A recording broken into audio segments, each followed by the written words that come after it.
예, 드루킹 특검의 1차 수사 기간이 사흘 남았습니다. 김경수 경남지사의 구속영장이 기각되면서 수사 동력을 잃었다는 지적이 나오는 가운데 특검은 오늘 수사 기간 연장 신청 여부를 결정하게 됩니다. 네, 한편 양승태 사법부의 재판 거래와 사법행정권 남용과 관련된 의혹이 끊임없이 제기되고 있습니다. 이 관련 내용들 현근택 더불어민주당 부대변인 그리고 최진영 변호사와 함께 자세히 살펴보겠습니다. 어서 오십시오. 안녕하십니까? 네, 안녕하세요. 자, 드루킹 특검 1차 수사 기간 25일 끝나게 되죠. 뭐 3일 정도 남은 것 같습니다. 오늘 특검팀에서 이걸 연장할지 여부를 결정하게 되는데 아마 지금쯤 회의를 하고 있을 것 같습니다. 오후에 그 결정을 발표할 것 같은데 두 분께 공히 여쭤봐야 될 것 같아요. 과연 수사 기간을 연장할 것인가 말 것인가 어떻습니까? 저는 일단 신청할 걸로 봅니다. 지금까지 이제 12번 특검이 있었는데 연장 신청 안 한 경우가 없었고요. 더군다나 지금 근데 저는 연장 신청 이유를 아마 고민할 것 같습니다. 우리 법에는 두 가지가 있는데요. 하나는 이제 수사를 더할 필요가 있다. 하나는 이제 공소유지를 아직 결정 못했다. 근데 수사를 더할 필요를 아마 얘기하면 별로 여론이 안 먹힐 거예요. 그러니까 아마 저는 공소유지를 아직 결정 못했다. 그러니까 같은 말입니다. 사실 수사가 아직 부족했다는 말인데요. 수사가 그렇죠. 부족하기 때문에 이제 공소유지가 결정 못했다는 얘기인데요. 근데 아마 안 하게 되면 모든 책임을 본인이 지기 때문에 결국은 이제 연장 신청을 하면서 그 책임을 뭐 청와대 쪽으로 미루거나 그래서 저희들이 만약에 뭐 나중에 인정이 안 되더라도 우리는 어쨌든 할 도리는 했다. 이런 어떤 명분을 삼을 것 같습니다. 자, 연장을 할 것 같다 이렇게 말씀하셨습니다. 그러니까 결국 연장 신청을 할 것 같은데 그렇죠. 연장 결정이 될지는 아직 미지수다 그렇죠. 이렇게 볼 것 같습니다.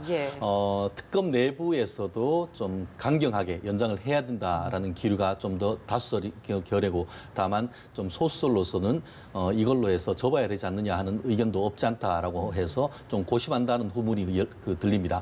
하지만 엊그제까지 결정할 여지도 있었었는데 오늘 거의 마지막 막판까지 그 고심을 하는 것은 사실상 그 시간을 그렇게 얼마 두지 않은 상태에서 결국 공을 그 청와대에 다시 한번 넘기려고 하는 나름대로의 수순을 읽히는 것 같은데요. 현 변호사님 말씀도 뭐 그 공감을 합니다만 제가 봤을 때는 조금 더 적극적 의미를 담을 가능성도 없지 않다. 단순히 공소 유지를 기소 여부를 결정 못했다는 것은 사실은 굉장히 무책임한 겁니다. 기소 여부에 대해서는 이미 결정을 다 했죠. 다만 이제 추가적인 수사가 더 필요하다. 한마디로 지금 그 드루킹 댓글과 관련된 업무 방해 혐의에 대해서는 어느 정도 수사가 끝났지만 그것 이외에 정치자금법 위반이라든가 어떻게 보면 공직선거법 위반 그리고 또 지난번 그 경찰과 검찰이 수사하는 과정에서의 어떤 특히 경찰 측에서의 이른바 수사방해와 관련되는 직권남용 이런 부분에 대해서는 아직 손도 못 댔기 때문에 이런 부분에 있어서의 수사를 하기 위해서는 적어도 한 달 정도의 시간은 필요하다라는 취지로 해서 수사 의견서를 쓸 가능성이 있는데 이미 제가 아는 바로는 공소장 자체는 다 벌써 작성이 되어 있습니다. 왜냐하면은 드루킹과 관련되는 사람에 대해서는 기소가 됐지 않습니까? 그러면은 김경수 지사에 대해서는 그 사람에 대해서 플러스 공범이기 때문에 이미 공소장이 돼 있는 것에 대해서 이러이러한 사람과 공모하여란 것만 넣으면 되기 때문에 공소장 자체는 다 돼 있습니다. 결국 아직까지 60일 동안 수사하지 못한 부분이 남아있기 때문에 그 부분에 대한 수사할 시간을 달라라고 하면서 수사 의견서를 오늘 청와대로 보낼 가능성이 있지 않을까 싶습니다. 뭐 수사기간 연장 여부 오늘 오후에 발표되기 때문에 아직까지 연장 신청을 할 것인가 말 것인가는 정확하게 나오지 않은 상황이라 저희가 좀 가정을 해서 여쭤보도록 하겠습니다. 일단 두 분 다 연장 신청은 할 것이다라고 이야기를 했기 때문에 그리고 또 그 신청 이유를 좀 두 분 다 설명을 해주셨거든요.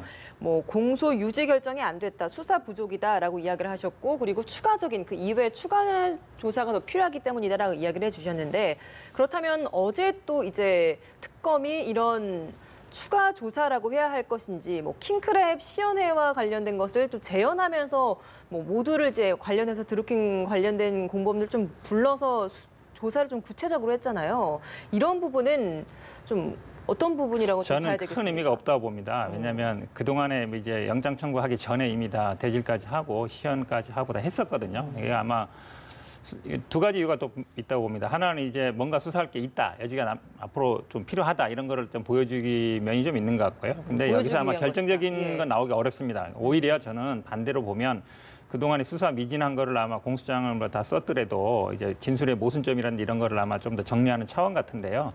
사실은 지금은 이제 앞으로 뭐 어떻게 할 것인가를 결정할 단계지 이게 불러가지고 소환하고 이럴 단계는 아니거든요. 그래서 오히려 수사 그동안이 미진하다는 걸 오히려 스스로 인정하는 꼴인 것 같고요. 지금 최 변호사 말씀 중에 저는 약간 이의를 제기하고 싶은 부분이 있어요. 지금 왜냐하면 댓글 조작, 결국 업무방해 말고 이제 정치자금법이라든지 아니면 공직선거법 아니면 뭐 수사 부진 이런 부분은 이제 수사가 필요하다 말씀하셨는데 예. 사실은 공직선거법은 큰 쟁점이 안 돼요. 왜냐하면 대선 과정이 아니라 이 지방선거에 대한 거기 때문에 이 드루킹이 사실 지방선거에 관여를 못했습니다. 이미 그때 구속된 상태였고요.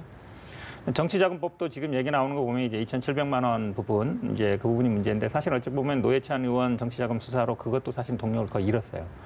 수사가 부진하다는 얘기인데 부진하다라고 하면 뭔가 수사 결과가 나와야 되거든요. 특검이 뭔가 수사 결과를 내놔서 그렇기 때문에 니들이 수사가 부진했다. 이게 결론이 되거든요. 근데 특검도 지금 내놓은 게 없어요. 만약에 특검이 내놓은 게 없는 상태에서 경찰이 수사 부진하다. 그럼 자기 스스로 부진하다는 걸 입증할 방법이 없어요. 부진하다는 걸 입증하려면 자기가 뭔가 새로운 수사 결과 내놔야 되거든요. 못 내놨습니다. 지금까지. 경찰 수사 거의 이어지고 있어요. 이 부분도 사실은 수사에 별 필요성이 없는 거예요. 그래서 지금 말씀하신 세 가지 수사 더 해야 된다는 이유로 아마 연장 신청하고 받아들이긴 쉽지 않은 상황이다. 예, 연장을 해야 된다면 그런 부분 때문에 연장을 수사를 해야 된다. 뭐 이런 취지의 말씀하신 것 같아요. 예, 그 이제 말씀하신 대로 이제 청와대로 공이 넘어간 건데 25일까지 이제 문재인 대통령이 결정을 해서 통보를 해야 되는 거 아닙니까? 특검에 뭐 어떻게 의견서를 받아볼지 어떤 내용이 담길지도 중요한데 청와대의 결정 어떻게 보십니까? 일단 김경수 지사의 영장 기각된 부분이 가장 그 수사의 동력을 잃었기 때문에 청와대도 결정하기 좀 쉬워졌다 이런 이야기 있던데요. 그렇습니다. 실질적으로 이제 청와대 같은 경우에는 사실 그 김경수 지사가 친문 핵심 중의 핵심이다 이렇게 얘기를 하고 있지 않습니까? 그렇기 때문에 만약에 이것을 거부했을 경우에는 제 식구 감싸기 아니냐 하는 그런 부담이 없진 않죠. 하지만 그럼에도 불구하고 지금 말씀하신 것처럼 적어도 명분 측면에서는 그 법원에서 김경수 지사에 대한 구속영장이 기각됨으로 해서 실질적으로 뭐 그 사실상 의혹은 다 드러난 것이 아니냐. 그렇다고 하면은 여기에서 수사를 종결해야 된다라는 취지로 얘기를 하면서 이와 같은 그 구속기간 연장을 거부할 가능성이 매우 높습니다. 근데 다만 지금 이 부분과 관련해서 오늘 아까 말씀하신 것처럼 어제 같은 경우에는 한 6명 정도 이 드루킹과 관련된 핵심적인 인물들을 새로 불러서 조사를 했는데 뭘 조사했느냐라고 했을 때에 특검 측에서는 댓글 관련돼서 추가적인 보강 조사를 했고 또 하나 얘기하는 것이 있습니다.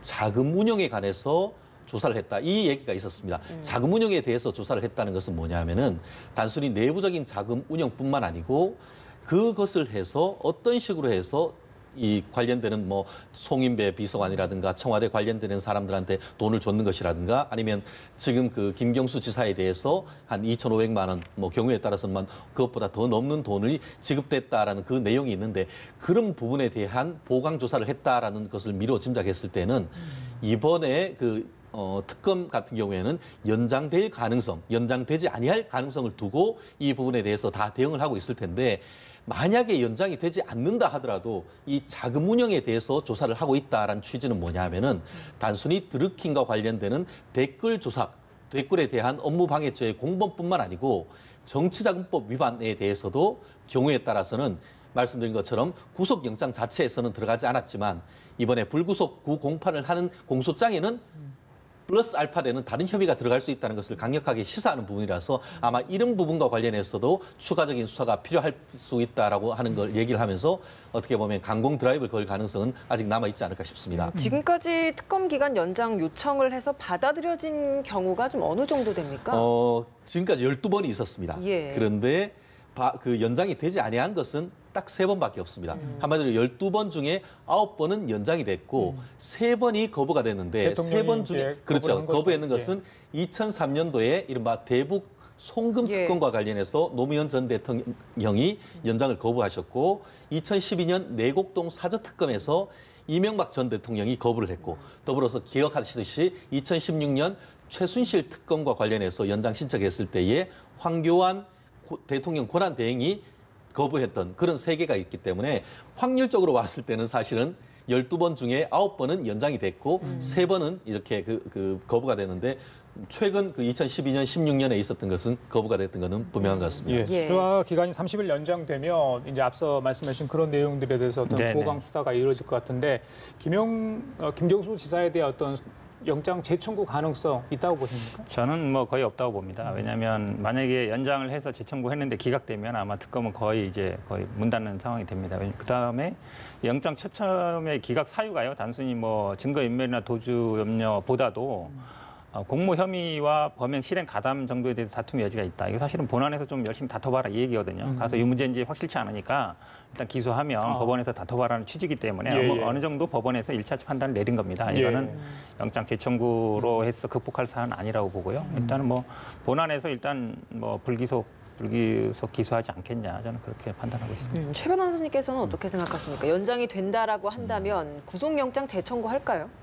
쉽지는 않죠. 1차 근데 다른 사건 같은 경우에는 검찰 같은 경우에는 영장을 신청했다가 영장이 기각되면은 그 사유를 재보강을 해서 플러스 알파의 증거가 나오면은 새로 구속영장을 청구하는 케이스는 실무적으로는 적지 않습니다. 그렇지만 이번 같은 경우에는 살아있는 권력이고 현 도지사이기 때문에 실제로 특검 같은 경우에는 이 정도면은 분명히 영장이 나오겠다. 이 정도가 되지 않는다고 하면은 재차 영장 청구하기는 사실 쉽지는 않습니다.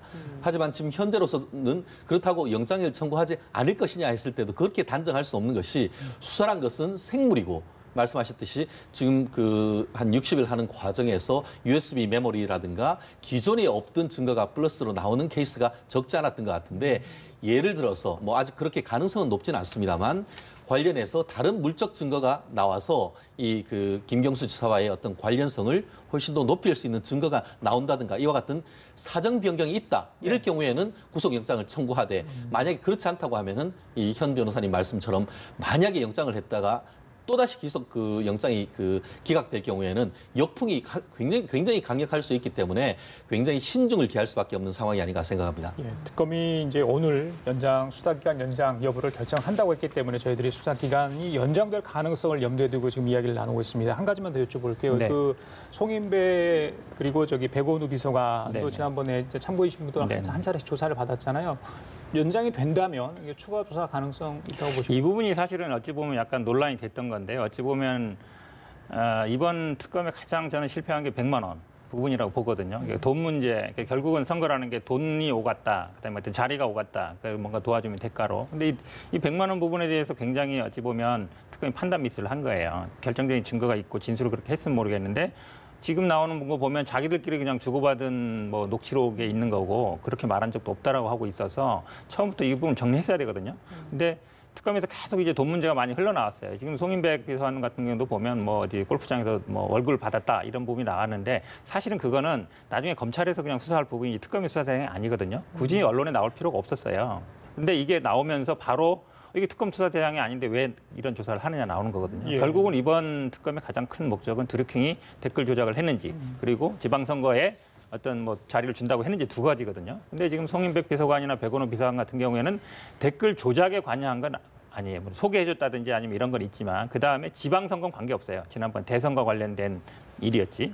그렇기 때문에 사실은 특검에서 어째 보면 피의자로 전환해서 수사하기 힘든 경우거든요.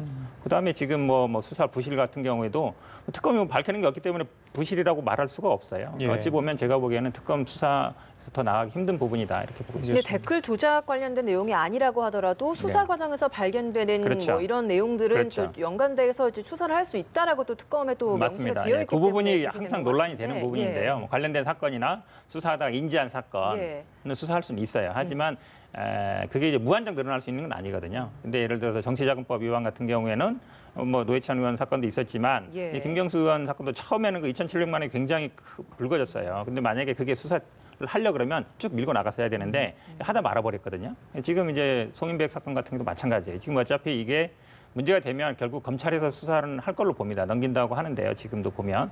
근데 이 부분이 이미 언론에 나와버린 거예요. 마치 이제 특검에서 수사를 할 것처럼. 그런 부분이 제가 보기에는 어찌 보면 언론에 대응한다 그럴까요? 아니면 특검이 뭐 이게 브리핑 같은 걸 통해서 정식적으로 밝히면 되는데 개별적으로 취재를 하면서 밝히다 보니까 이게 자꾸 이제 격가지가 나오면서 특검이 본류를 좀 잃어버린 게 아닌가 이렇게 보고 있습니다. 그 특검 수사가 25일 날 이제 만약에 종료될 경우에 특검과 드루킹 댓글 조작 사건은 이제 검찰로 넘어가는 게 되는 겁니까? 검찰에서 수사를 하는 겁니까? 수사를 결국, 어떻게 결정을 특검에서 결국 하면 이렇게 되는 더 이상 겁니다. 수사를 안 하겠다 이렇게 특검이 그렇게 되는 건 아니고요.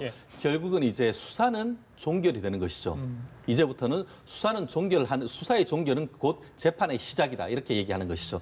종결을 하면서 재판에 넘길 것은 재판에 이제 공소장을 넘기는 것이죠. 거기다가 지금 그 뭐 빈손 특검이네 뭐네 하는데 사실 이미 성과도 적지는 않습니다. 실제로 드루킹에 대해서 드루킹 이 1심 판결 선고하기 직전에 특검이 조사를 해서 추가 기소를 했죠.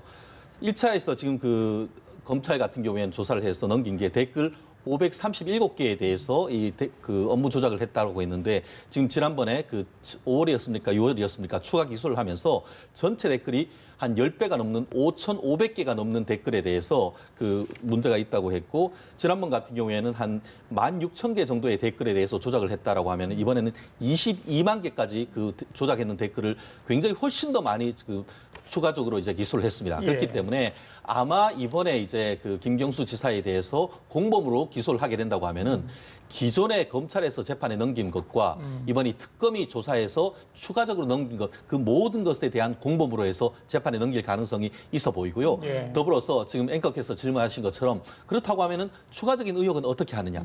연장이 되면은 특검에서 조사를 할 것이지만 수사 보고서에서 기존에 이제 수사를 하지 못했던 그 부분과 앞으로의 향후 숙제는 전부 다 정리를 한 다음에 이 그 특검이 있는 곳에 관할하는 지방검찰청, 쉽게 말하면 서울중앙지방검찰청으로 그 관련되는 수사 기록을 다 넘깁니다. 그렇군요. 그래서 이미 재판에 넘긴 부분은 특검이 계속 그 1심, 2심, 3심까지 해서 공소 유지는 계속 해 나가고 나머지 수사해야 될 것은 중앙지검에서 앞으로 수사를 담당한다. 이렇게 한다고 하면은 아주 뭐 그림을 그릴 수 있을 것 같습니다. 그러면 재판 과정에서는 이쪽 변호인 측 나오면 상대는 공판 검사하고 특검보가 출석을 하는 게 그렇습니다. 결국 그 최초에 이제 검찰에서 일부 기소를 했는 부분이 있고 그리고 뭐 그것 이외에 추가적으로 특검이 기소를 했는 것이 있기 때문에 특검 측과 이 검찰 측이 공소 유지는 같이 나올 가능성이 있지 않을까 싶습니다. 그렇군요. 근데 이게 일반 검찰로 넘어가게 되면 뭐 수사가 좀 불리해지는 게 있는지요? 그렇기 때문에 연장을 계속 신청을 하려고 하는 것이고 연장을 안 하려고 하는 것이고 이런 또 차이가 좀 있을 것 같거든요. 결국 수사는 의제 문제다. 이렇게 말씀드리고 싶은데요. 결국 특검은 이와 같은 드루킹과 관련되는 댓글 조작 의혹 그리고 그와 같은 것을 수사하는 과정에서 관련돼서 인재 있는 사건까지도 다 조사를 할 수 있도록 되어 있습니다. 그만큼 독립성이 보장되는 것이 특검 아니겠습니까? 여야의 추천해서 했는 것이기 때문에. 그런데 지금 특히 야권 같은 경우에는 특검을 연장해라. 특히 보면은 그 지금 뭐 한국당이라든가 바른미래당, 민주평화당 같은 경우에는 일치해서 특검의 연장을 주장을 하는 것은 그만큼 사건 자체가 정치적인 사건이다 보니까 현재의 중앙지검으로 갈 경우에는 결국 인사권을 쥐고 있는 청와대에 대한 관계에서 중앙지방검찰청에서 얼마나 수사 의지를 가지고 살아있는 권력에 대해서 조사를 할 것인지 이 부분에 대한 의문을 제기하고 있기 때문에 그렇다고 하면은 그것에 대한 어떤 스스로의 어떤 그 어떤 시시비비를 가리기 위한 차원에서도 특검으로 뭐 그 김경수 지사 같은 경우에도 특검보다 더한 것도 조사를 받겠다라고 한다고 하면은 특검에서 조사하는 것도 뭐 결국 특검에서 조사했음에도 불구하고 아무런 것이 없다라고 하면 더더욱 현재의 어떤 정치적 입지가 탄탄해진다는 입장에서는 뭐 결국 특검이 연장되는 것이 반드시 그 결백을 주장하는 김경수 지사에게 불리하다고 볼 수는 없는 점도 없지 않은 것 같습니다. 저는 좀 달리 말씀드리고 싶은데요. 결국 특검이라는 건 특별한 목적이 있는 겁니다. 이 사건의 특검은 이제 드루킹과 관련된 어떤 불법 행위라든지 댓글 조작에 관련되었거든요. 근데 검찰 수사는 그런 제한이 없어요. 지금 문제가 되는 이제 뭐 공직선거법이라든지 아니면 뭐 정치자금 문제라든지 이런 부분들은 검찰이 다 수사할 수 있는 거거든요. 제한이 없어요. 근데 이제 특검이 지금 문제가 계속 됐던 게 왜 특검이 대상이냐 그게 수사 대상이 아니지 않느냐 이런 문제가 계속 나오는 거거든요. 그러면 사실 어쩌면 검찰로 그냥 넘겨서 검찰은 그런 제한이 없어요. 모든 걸 다 수사할 수 있거든요. 공소 뭐 제기가 가능하다 그러면 그러면 어차피 지금 문제가 되는 특검 범인이 아니냐 이런 논란에서는 벗어날 수 있기 때문에 검찰에 수사하는 게 오히려 맞다 이렇게 보겠습니다. 독립성 면에서는 특검이 오히려 좀 더 유리한 것이고 수사 범위 면에서는 일반 검찰로 넘어가도 문제가 없을 것이다라고 좀 정리를 해보면 될 것 같습니다. 네, 이번에는 사법부 재판거래 이야기를 좀 해보도록 하겠습니다. 정말이지 뭐 점입 가경이다라는 말이 딱 들어맞는 상황이 아닌가라는 생각이 드는데 김기춘 전 실장이 강제징용 소송 문제에 직접 개입한 정황이 좀 드러나는데 이걸 같이 공모하는 그 협의하는 그 과정에 참여했던 인물들이 참 몇몇 참 대단한 것 같습니다. 그 모임이 한 번이 아니더라고요. 그렇습니다. 실질적으로 지금 그 1차에 걸쳐 2차 2014년 10월에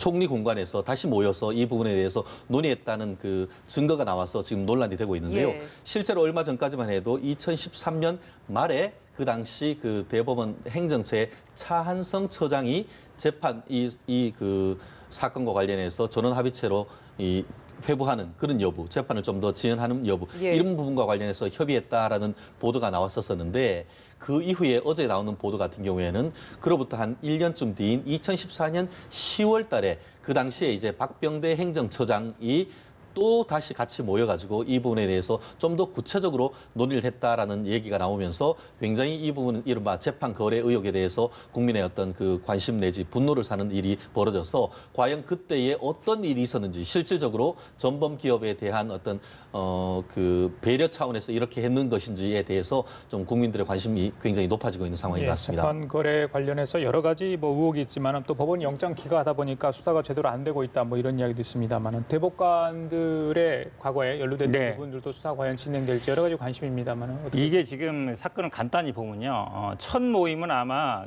이게 큰 틀로 보면 이렇습니다. 1, 2심에서는 이미 2000년, 2005년에 제기되는데 이제 기각이 됐다가 대법원에서 2012년 5월에 받아들여졌어요. 쟁점이 뭐였냐면 1965년 한일 협정으로 인해서 개인의 청구를 포기했냐 했거든요. 근데 이게 정권이 바뀌면서 분위기가 바뀐 거예요. 어찌 보면 약간 뭐 한일 위안부 합의를 하면서 그럼 첫 모임 했던 2013년 12월은 어땠냐면 재상고를 하고 나서 4개월 정도 지날 때예요. 4개월 전에 했거든요. 4개월이 왜 중요했냐면 이 당시에 심리 불속행으로 기각할 거냐 말 거냐 그걸 결정하는 예. 때였거든요. 어찌 보면 이때 첫 모임은 심리 불속행 기각하지 말아라. 어떤 그 정도의 어떤 논의였던 것 같고요. 두 번째 모임 뭐냐면 사실은 본안을 어떻게 진행할 거냐 앞으로. 이때 이제 뭐 개법원 규칙도 바꿔서 이전서를 내라. 그다음에 오히려 가장 중요한 문제인 거는 전범 기업 측을 대리하는 변호인단과도 이걸 상의했다는 말이에요. 그렇다 본다 그러면 결국은 문제는 절차적인 문제, 심리 불속행 기간에도 했고 그다음 본안의 문제까지 갔거든요. 이거를 사실 전원합의체 협의에서 뒤집으려고 했다는 것이죠. 그런 정황이 쭉 보인단 말이죠. 저는 이게 당연히 대법원까지 수사 가야 되고 지금 뭐 PC 같은 것도 안 내고 있지 않습니까? 그럼 당연히 안 되면 이제 영장 청구를 해서 말아야 되는데 지금 대법원이 예. 지난번에 현직이기 때문에 아마 이제 안 냈는데 그분이 퇴직한 분도 있거든요. 예, 그래서 예. 서서히 아마 자진 제출을 하든가 아니면 뭐 강제 수사로 방향으로 나가야 된다. 추미애 대표도 사실- 뭐 특별법 네. 뭐 이야기도 오늘 꺼낸 것 같습니다. 이 부분과 관련해서는 참 굉장히 아이러니합니다. 예. 2012년에 제가 그 대법원에 그 대한변협에 대변인을 일을 할 때에 이 일이 있었습니다. 실질적으로 그 박근혜 정부가 들어선 이후에 이 사건이 대법원에서 1심, 2심에서는 전범기업 손을 들어줬었는데 박근혜 정부 들어온 당시에 이제 대법원에서는 1심, 2심이 잘못됐다. 이 경우 같은 경우에는 국민들의 손을 들어줘야 된다라고 해서 파기환송하면서 국민들의 굉장히 어떻게 보면 환영을 받았었습니다. 그런데 어떻게 된 심판인지 그 사건이 고등법원에 갔다가 대법원 판결대로 판결을 해서 손해배상을 판단을 하니까 예. 그 판결을 일본 그 신일 철조금이라든가 이런 데서 대법원에 다시 올리니까 그때서야 외교부에서 이거 문제 있습니다. 만약에 이때 이것도 돈을 인정하면은 한일 관계 급속히 냉각됩니다. 이렇게 하니까 이제 이 그 청와대 내부에서 문제를 제기를 하면서 같이 다 모여서 협의를 했는데 이 부분이 어떻게 보면 경우에 따라서는 국가를 이익을 위해서 어떻게 보면 외교적 차원에서 했다라고 볼 수 있지만 또 국민이 어떤 마땅히 배상을 받아야 되는 측면에서는 그런 식으로 해서 특히 일본의 어떤 편을 들어서 이것을 재판을 적어도 지금까지 미뤘다고 한다고 하면은 예. 국민의 어떤 기본권을 보장해줘야 되는 대법원의 소명에 대해서 어긋나는 행동이기 때문에 분명히 이 문제에서는 앞으로 알겠습니다. 조사가 있어야 된다고 봅니다. 예, 자 지금까지 현근택 더불어민주당 부대변인 최진영 변호사 두 분과 함께 얘기 나눠봤습니다. 오늘 말씀 감사합니다. 고맙습니다. 예.